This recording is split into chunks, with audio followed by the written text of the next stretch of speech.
On t'a déjà dit de ne jamais répondre quand quelqu'un murmure ton prénom dans le noir? Lova, lui, en avait ri. Ce jeune instituteur venait d'arriver à Antuetra, un village perdu dans la brume des hauts plateaux de Madagascar. Pas d'électricité, juste le vent et les chiens qui hurlent.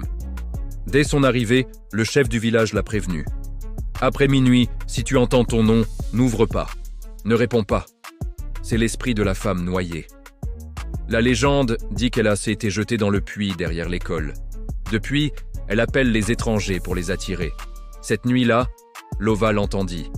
Une voix douce, juste derrière sa porte. « Lova, ouvre-moi !» Son cœur s'arrêta. Par la fenêtre, personne, mais sous sa porte, une flaque d'eau glacée avançait vers lui. La troisième nuit, la voix était presque dans sa chambre. « Lova, pourquoi tu ne me réponds pas ?» Épuisé, il laissa échapper un simple « Quoi ?» Un silence. Puis un rire étouffé, comme des bulles qui remontent à la surface. Le lendemain, la case était vide.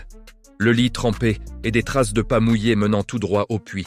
On raconte que maintenant, si tu passes par là, la voix a changé de prénom. Elle murmure le tien.